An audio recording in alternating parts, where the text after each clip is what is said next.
Hello, नमस्कार, जय हिंद दोस्तों। एसआर से संकल्प में आप सभी का स्वागत है।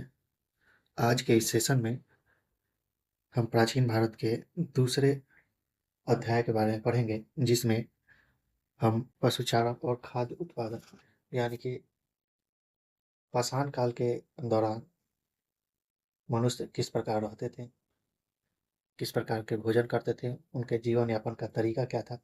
चूँकि ये सारी प्रागैतिहासिक काल की घटनाएँ हैं, इसलिए इनका जो इतिहास इतिहासकारों द्वारा लिखा गया है, वो उत्खनन से प्राप्त जो अवशेष हैं या जो जंगलों गुफाओं में बहुत से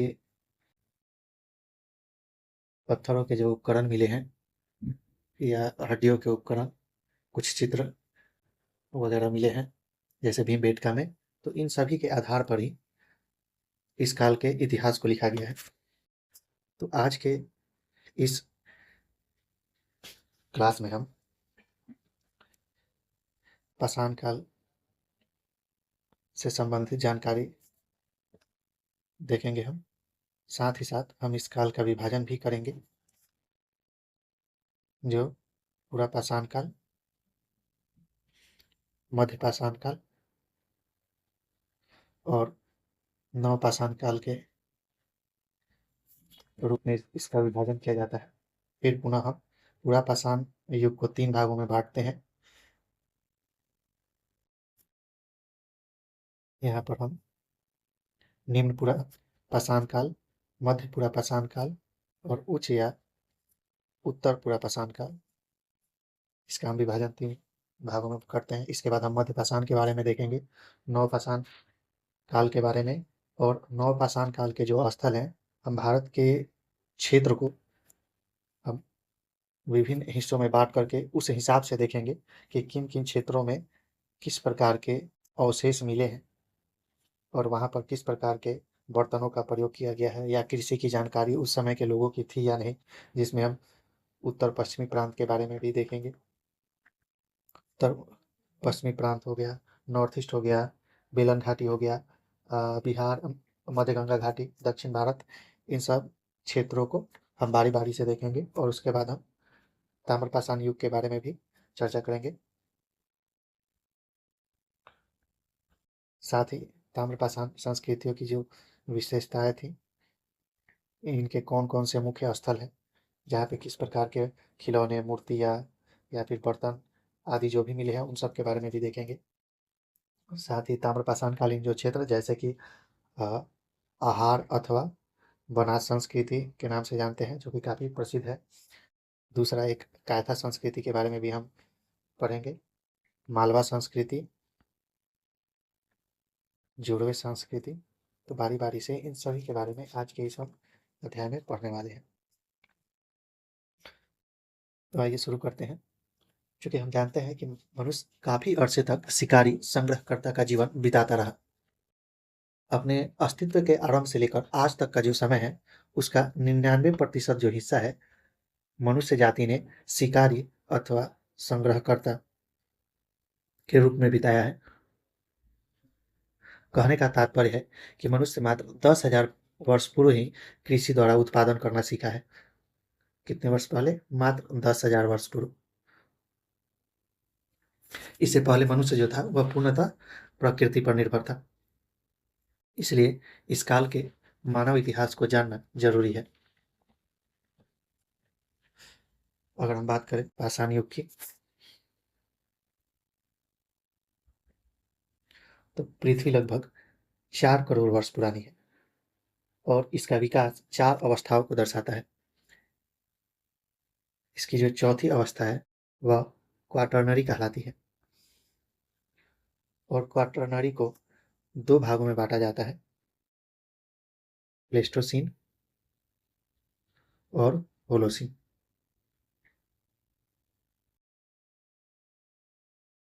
प्लेस्टोसीन युग जो है यह 20 लाख वर्ष पूर्व एक भूवैज्ञानिक काल था, जिसमें आइस एज अपने अंतिम चरण पर था।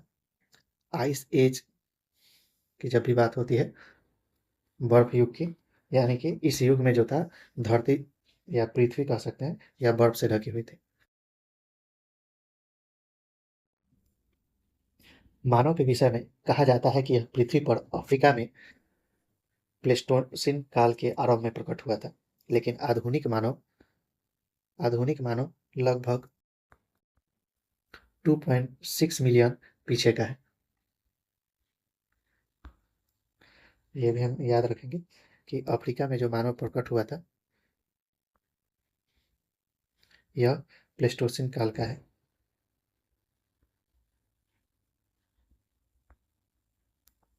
प्रारंभिक मानव के अवशेष चिन्ह भारत में नहीं पाए जाते हैं।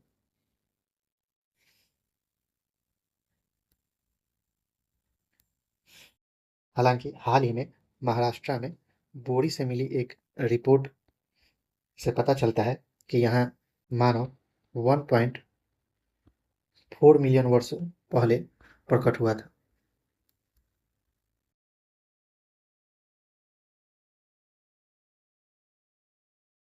वर्तमान में यह भारत से पहले अफ्रीका में प्रकट हुआ था। भारत में पूरा पाषाण पूरा पाषाण कालीन सभ्यता का अनुसंधान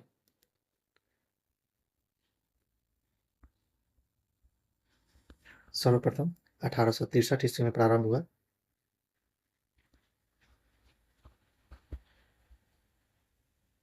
भारतीय भूतत्व सर्वेक्षण विभाग के एक विद्वान थे जिनका नाम रॉबर्ट ब्रूस फर्ड था।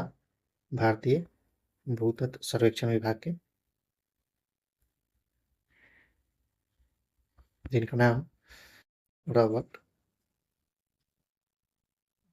थोड़ा सा लिखा गया रॉबर्ट ब्रूस फर्ड था। इन्हें मद्रास के पास पल्लवरम नामक स्थल पर पूर्व पाषाण काल के एक पाषाण उपकरण मिले थे, पत्थर के उपकरण मिले थे। सबसे महत्वपूर्ण अनुसंधान जो है 1935 ईस्वी में डी टेरा तथा पीटरसन द्वारा किया गया था। डी टेरा और पीटरसन, चूंकि इन दोनों के निर्देशन में नील कैम्ब्रिज अभियान दल ने शिवालिक पहाड़ों की तलहटी में बसे हुए पोतवार की पठारी भाग का व्यापक सर्वेक्षण किया था।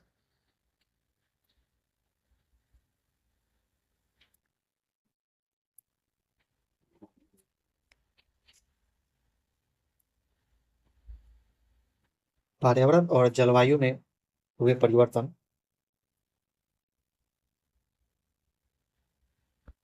पर्यावरण और जलवायु में हुए परिवर्तन और मनुष्य द्वारा बनाए गए पत्थर के औजार की प्रकृति के आधार पर पूरा पाषाण संस्कृति को 3 भागों में बांटा जाता है।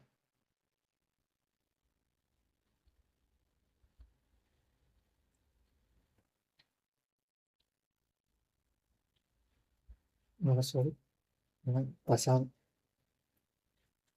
परिवर्तन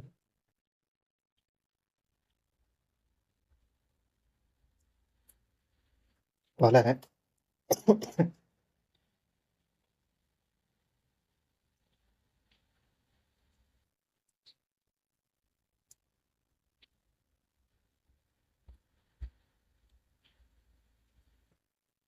पहला है पूरा पाषाण युग, दूसरा है मध्य पाषाण युग और तीसरा है नव पाषाण युग।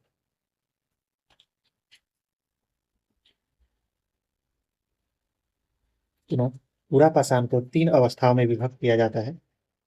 पहला है पूर्व या निम्न पूरा पाषाण युग, इसे पूरा पाषाण काल कहते हैं। दूसरा है मध्य पूरा पाषाण काल और तीसरा है उच्च या उत्तर पूरा पाषाण।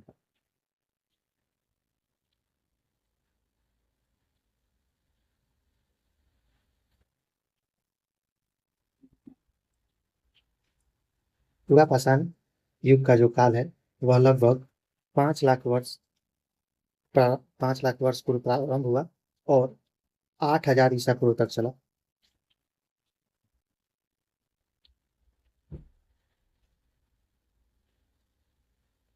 पूर्व पाषाण काल की बात करते हैं। पूर्व पाषाण,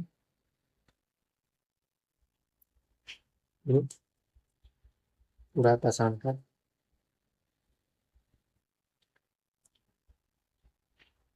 पूर्व पाषाण काल की संस्कृति की विशेषता हाथ की कुल्हाड़ी का उपयोग था।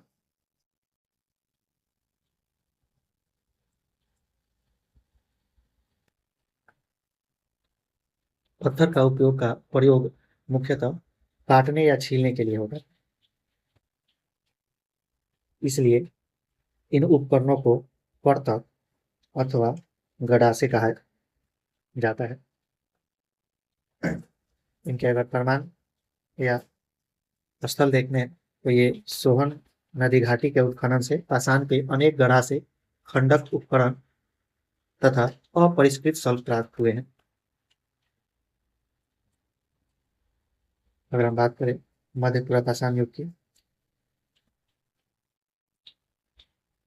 तो इस काल में शल्य औजारों का उत्पादन किया गया था। इस संस्कृति के जो उपकरण प्रारूप हैं वो मुख्यतः इन 3 रूपों में देखे जाते हैं, जो कि है बेधक, बेधक कुरचनी और बेधन्य। इसके जो प्रमुख स्थल है, इसमें महाराष्ट्र का नेवासा,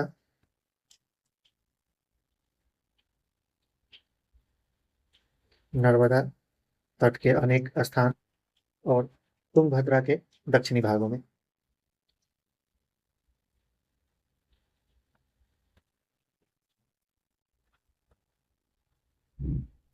आगे चलते हैं उत्तर पूरा पाषाण काल। इस युग की विशेषता तक्षणी और कुर्चनी थे। तक्षणी और कुर्चनी, ये उपकरण रेणुगुंडा, आंध्र प्रदेश, कर्नाटका, महाराष्ट्र, भोपाल और छोटा नागपुर के पठार में प्राप्त हुए हैं। आंध्र प्रदेश का रेणुगुंडा यह स्थल ध्यान रखेंगे। कर्नाटका, महाराष्ट्र, भोपाल और छोटा नागपुर का पठार।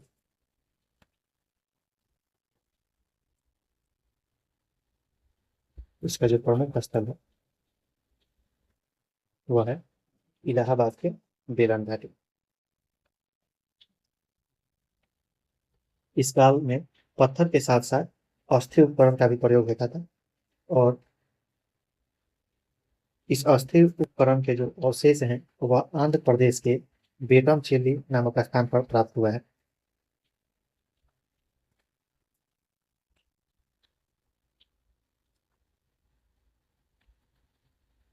अगर हम बात करें पूरा पाषाण मानव जीवन की विशेषता की,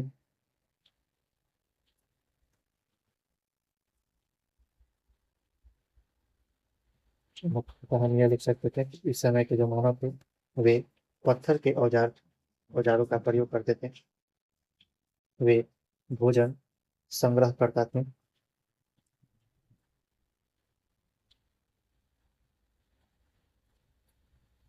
ये गुफाओं और वृक्षों में घर के रूप में इस्तेमाल करते थे गुफा और वृक्षों को, और इनका जीवन जो था वह सामुदायिक जीवन था, यानी कि ये साथियों के साथ मिलकर शिकार तथा भोजन संग्रह करते थे। पूरा पाषाण युग के लोग मुख्य रूप से बैल, गवल, नीलगाय, भैंसा, चिंकारा, हिरण, बारहसिंगा, सांभर, जंगली सुअर, कई तरह के पक्षियों, मधु और फलदायक पौधों के फलों, मूल बीज और पत्तों को भोजन के रूप में इस्तेमाल करते थे। पत्थर पर की गई चित्रकारी और खुदाई से भी हमें पूरा पाषाण युग के लोगों के रहन-सहन और सामाजिक जीवन के बारे में पता चलता है। सबसे पुरानी चित्रकारी उत्तर पूरा पाषाण युग की है।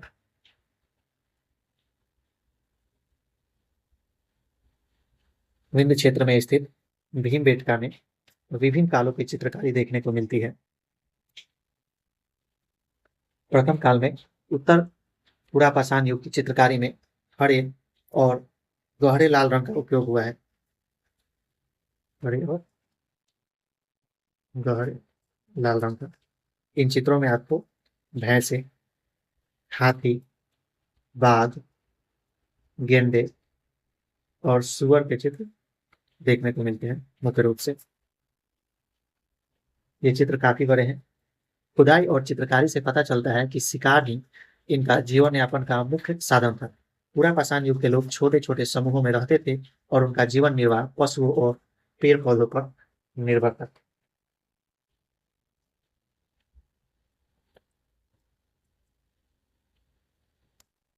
अगर हम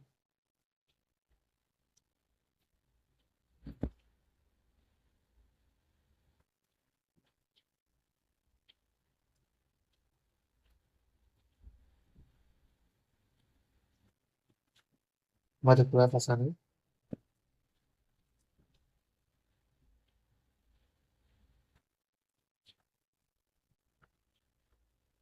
इसी के साथ हम चलते हैं अगले टॉपिक पर। इसमें हम बात करेंगे मध्य पाषाण युग की, मेसोलिथिक एज।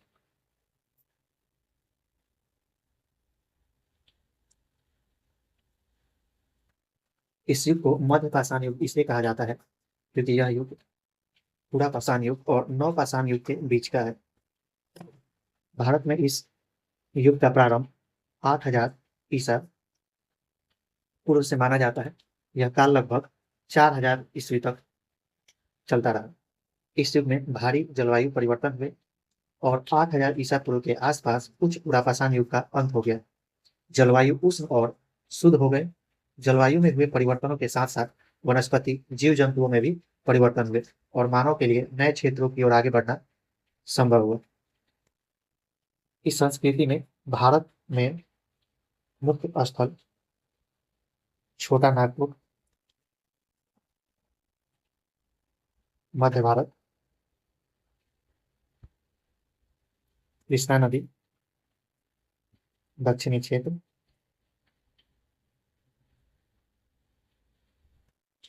गंगा व सिंधु के जलोढ़ मैदान,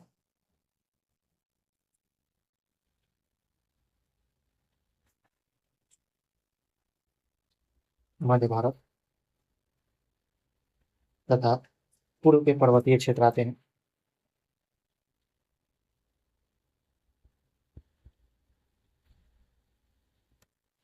इस युग में मानव ने छोटे-छोटे औजारों का प्रयोग आरंभ किया।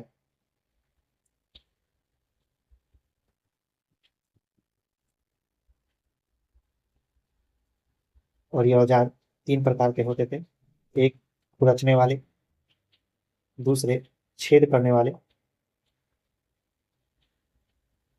और तीसरा प्रहार करने वाले।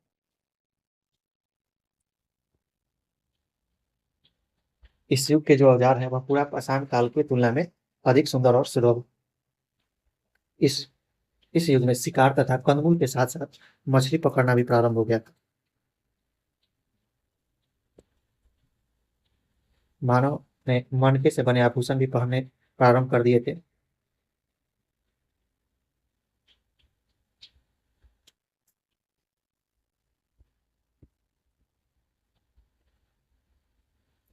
आगे बात करते हैं नवपाषाण युग की।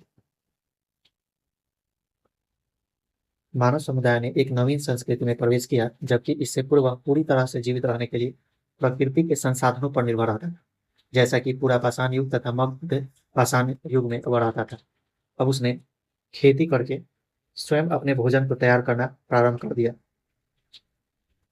उसने गेहूं, चावल, बाजरा उगाना शुरू किया और साथ ही इसके साथ घरेलू पशुओं को पालने का कार्य भी प्रारंभ कर दिया। घरेलू पशुओं को पालने से उसे दूध की पूर्ति होती थी और साथ ही साथ मांस भी खाने को मिलता था। इसके अतिरिक्त ये पशुओं को खेती के काम में भी प्रयोग कर सकते थे तथा पत्थरों के उपकरणों को भी चमक इस दौरान सबसे खास चीज ये है कि ये पत्थरों के उपकरण को चमका देते थे।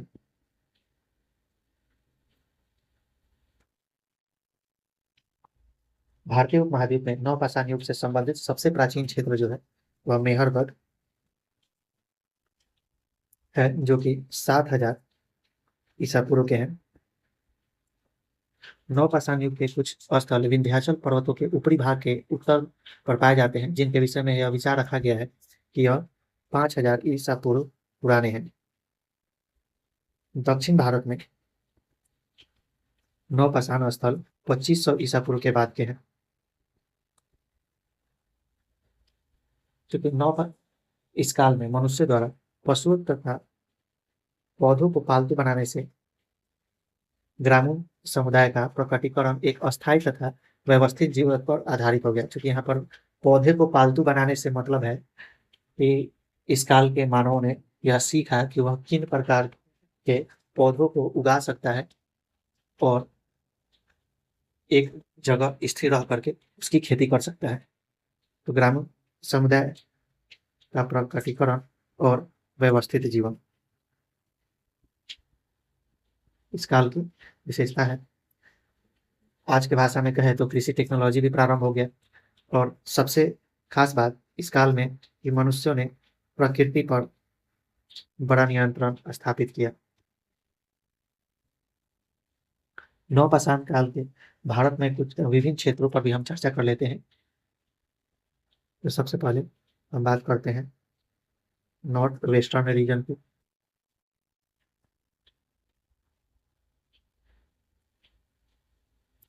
उत्तर पश्चिमी प्रांत।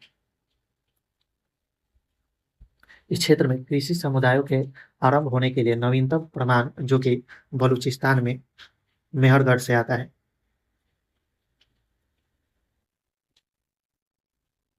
यह 7,000 ईसा पूर्व के हैं।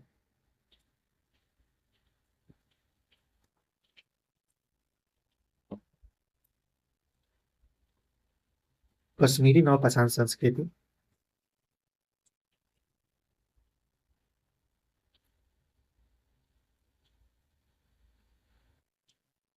ये अपने रहने के स्थानों, कब्रों, कब्रिस्तानों के विस्तार, विभिन्न प्रकार के पत्थरों, औजारों, हड्डियों के औजारों तथा सूक्ष्म जीवधारियों की अनुपस्थिति द्वारा भिन्न था। कश्मीर घाटी के ग्रामीण स्थान लगभग 2500 ईसा पूर्व ईस्वी में प्रकट हुए।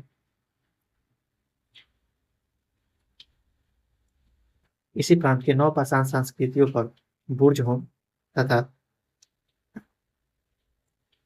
गुफा कराल यह दो स्थान थे। बुर्ज होम में जिसका तात्पर्य जन्म का स्थान है। यह श्रीनगर के उत्तर पश्चिम से 16 किलोमीटर पर स्थित है। यह नवपाषाण यहाँ पर नवपाषाण के लोग घरों में एक झील की तरफ रहते थे तथा शायद ये शिकार करना और मछली पकड़ना जो इनका मुख्य व्यवसाय रहा होगा। ये कृषि की जानकारी रखते थे। ऐसा प्रतीत होता है बुर्ज होम के लोग सामान्य से घटिया स्लेटी रंग के बर्तनों का प्रयोग करते थे।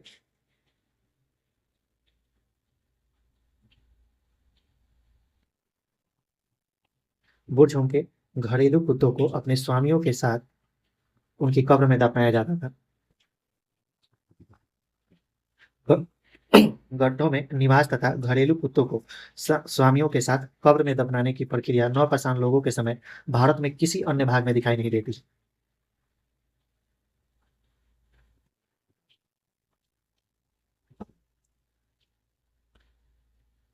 अगर हम बात करें गुफा कराल की, तो इसका अर्थ होता है कुम्हार की गुफा।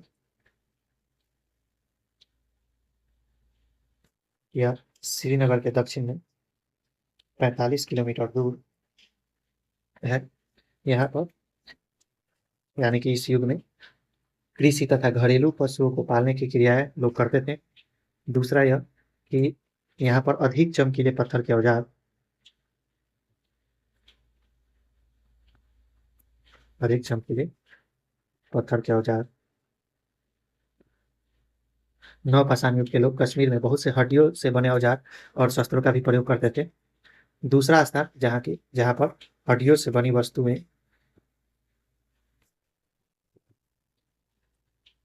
बहुतायत मात्रा में मिली है वह चिरांद है, जो कि पटना के पश्चिम में तकरीबन 40 किलोमीटर पर स्थित है।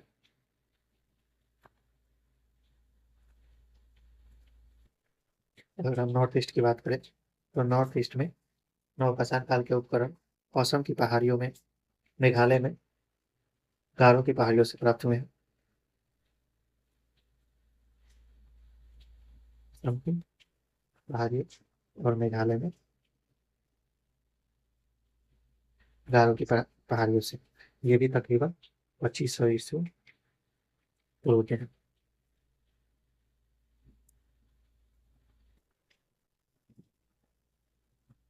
बात करते हैं बेलन घाटी। बेलन घाटी में हुई खुदाई से प्राप्त अवशेष यह संकेत देते हैं कि जिसमें उस परिवर्तन को देखा गया है जब लोग भोजन इकट्ठा करने वाले प्राणी थे और बाद में भोजन पैदा करने वाले बने।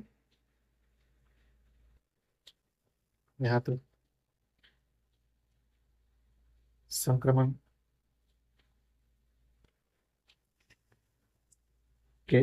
के साक्ष्य मौजूद हैं,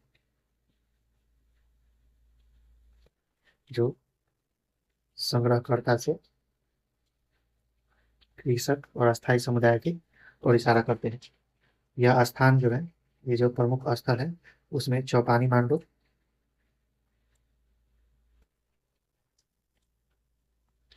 कोल्डीवा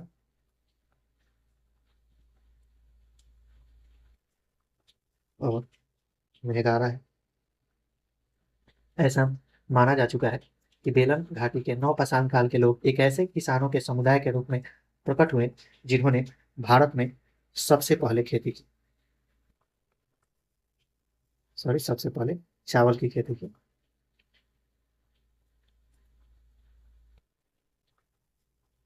ये 6 शताब्दी ईसा पूर्व।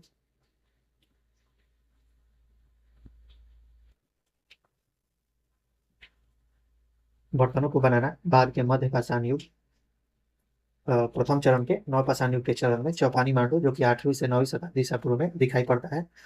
अतः ऐसा कहा जा सकता है कि विश्व में सबसे पहले बर्तनों के प्रयोग के जो प्रमाण प्रस्तुत करता है वह चौपानी मांडू ही है।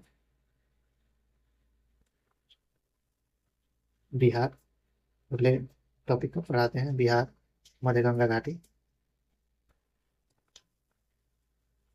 निम्न क्षेत्रीय गंगा घाटी ने काफी बाद में ग्रामीण स्थिर व अस्थायी जीवन को धारण किया था।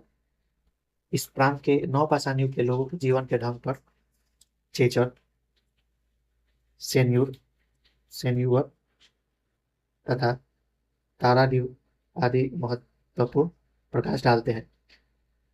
यहाँ पर अगर एक चिराम को भी ऐड करते हैं। सेन्यूर तथा चिराम यह उल्लेखनीय हड्डियों से बने उपकरणों के बारे में जाने जाते हैं। सेन्यूर में नवपाषाण के किसान चावल, बाजरा, ज्वार, मटर और मसूर की खेती करते थे, जबकि चिराग में पैदा होने वाले जो अनाज है उसमें गेहूं, बाजरा, चावल और मसूर थे।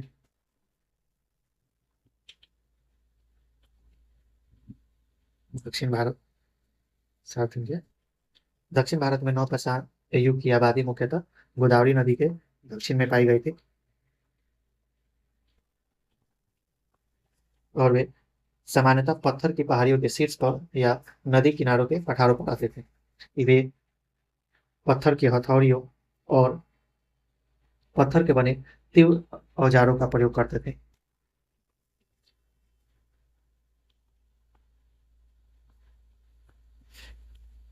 यहाँ पर अग्नि द्वारा पकाई गई मिट्टी की मूर्तियां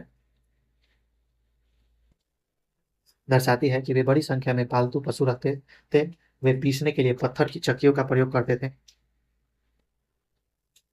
जिससे प्रदर्शित होता है कि वे अनाज पैदा करने की कला जानते थे। खुदाई की स्थल जो कि पूरा पाषाण काल की संस्कृति कई पहलुओं पर प्रकाश डालते हैं, जो कि दक्षिण भारत के हैं। वे हैं मस्की, ब्रह्मगिरी,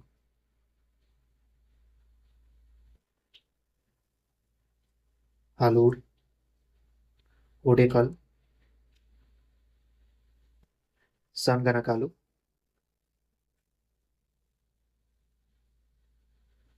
टी नरसिंहपुर,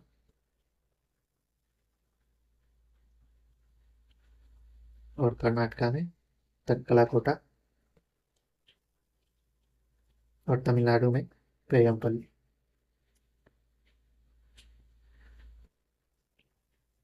दक्षिण भारत का जो नवपाषाण युग है उसका चरण लगभग 2000 ईसा पूर्व से 1000 ईसा पूर्व तक था। मस्की, ब्रह्मगिरी, हालूर, ओडेकल, संगनाकालू, टी नरसिंहपुर, कलाकोटा, पेयमपल्ली, ये प्रमुख स्थल है जिन्हें आपको याद रखना है। ताम्रपाषाण, कैलोलिथिक एज, दूसरी शताब्दी ईसा पूर्व के बीच भारत के विभिन्न भागों में बहुत सी प्रांतीय संस्कृतियां उभरती आई। वे शहरी नहीं थी, न ही वे हड़प्पा की थी। उनकी विशेषता यह थी कि ये पत्थर और तांबे का प्रयोग करने वाली संस्कृतियां थी। इसलिए इन संस्कृतियों को ताम्रपाषाण संस्कृति कहा गया है, जिसका तात्पर्य है पत्थर तांबे का चरण। ताम्रपाषाण के लोग समय समय पर निम्न स्तर के कांस्य का भी प्रयोग करते थे। प्राथमिक रूप से ये ग्रामीण थे, और ये समुदाय देश के कई भागों में उस विस्तृत क्षेत्र में फैले हुए थे जहां पहाड़ी भूमि तथा नदियां उपलब्ध थी। ताम्रपाषाण संस्कृतियां अपनी जिस भौगोलिक स्थिति के आधार पर पहचानी जाती हैं वे है बनास संस्कृति अथवा आहार संस्कृति।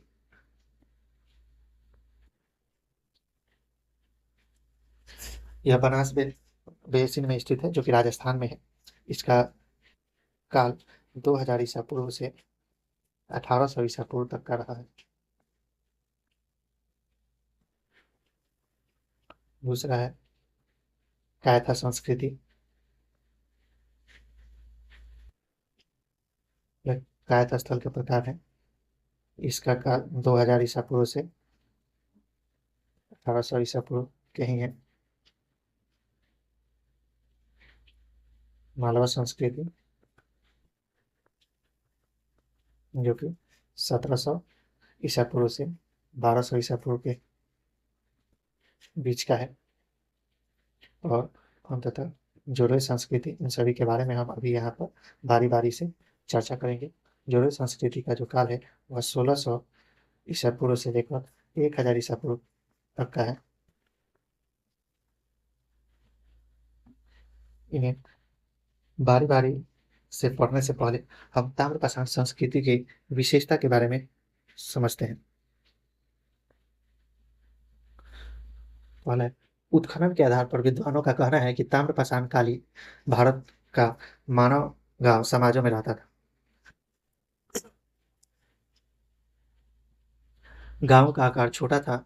इस काल में लोग पकाई हुई ईंटों से परिचित नहीं थे।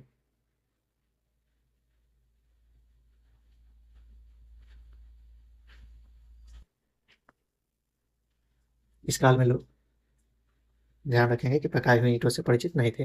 अधिकतर घर जो थे वह घास फूस या हटर का मिट्टी या गोबर से लीप कर बनाए जाते थे। घरों की छत छप्पर चमड़े लकड़ी या घास फूस की होती थी।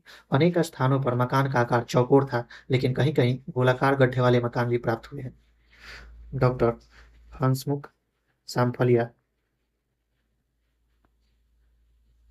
इन्होंने महाराष्ट्र में नेवासा स्थान पर ताम्रपाषाण संस्कृति के अवशेष खोज निकाले तथा उनके अनुसार वहां के लोग चौकोर घास फूस तथा बांसों की झोपड़ियों में रहते थे। प्रवर नदी तट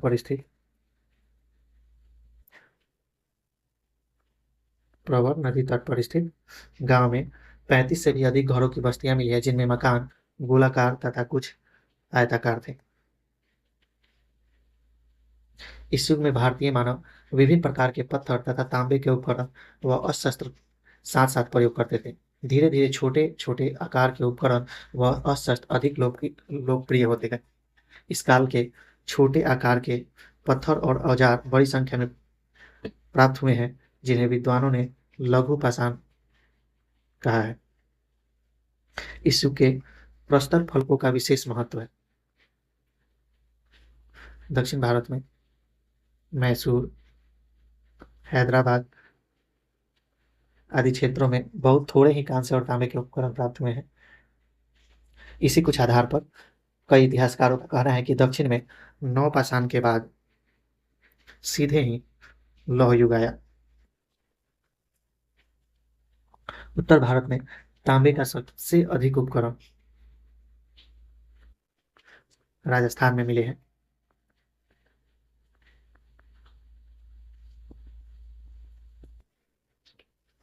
और यह स्थल आहार तथा गिलकुंड है।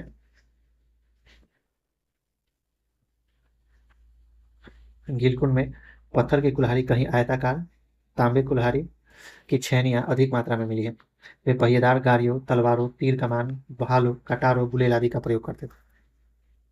ताम्रपाषाण युग के भारतीय मानव अनेक प्रकार की मिट्टी के बर्तनों तथा वस्तुओं का प्रयोग करते थे। वे भांड निर्माण में निपुण थे। चाक की मदद से वे सुंदर सुंदर प्याले, तस्तरियां, रोटी वाले लोटे आदि बनाते थे। इन बर्तनों को विभिन्न प्रकार के रंगों तथा चित्रों से सजाया जाता था। इन चित्रों में पशु पक्षी, मछलियां एवं फूल पत्तियों की चित्रकारी की जाती थी। ये लोग मिट्टी के खिलौने और मूर्तियां भी बनाते थे।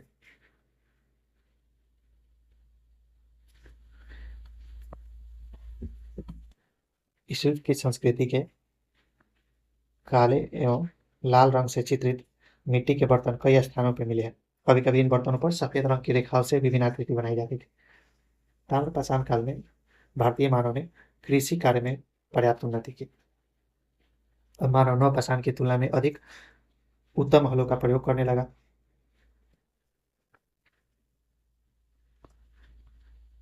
हल अब मानव के स्थान पर पशु खींचने लगे। पशुपालन की ओर अधिक ध्यान दिया जाने लगा।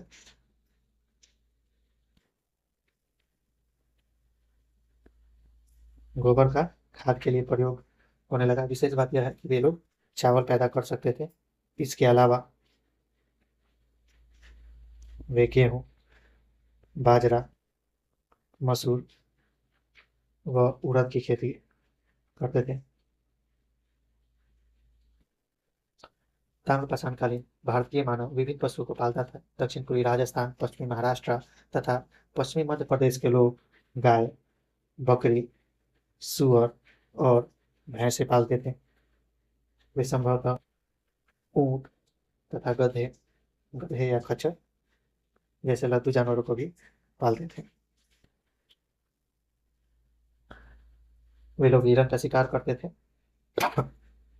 बिहार और पश्चिमी बंगाल में मछली पकड़ने के कांटे मिले हैं। संभवतः इन स्थानों पर मछली बहुत ही पकड़ी जाती होंगी।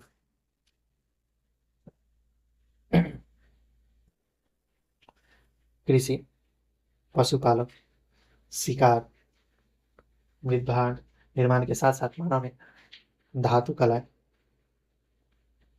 सूत कातना और कपड़ा बुनना आदि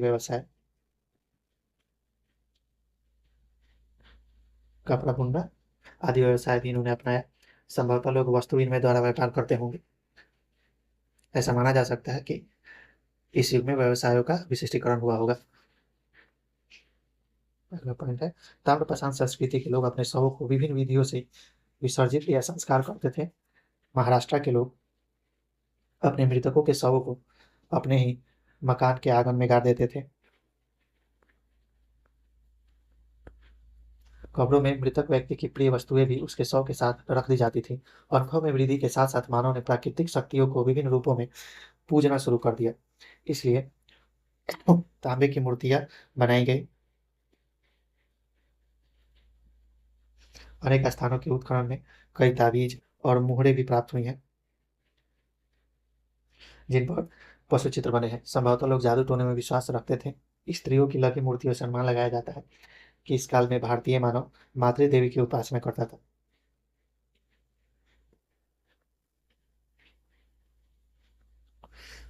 बार बार खांसी आ रहा है, आज के लिए इतना ही रहने देते हैं। धन्यवाद और मिलते हैं अपने अगले क्लास में। आज के लिए इतना ही।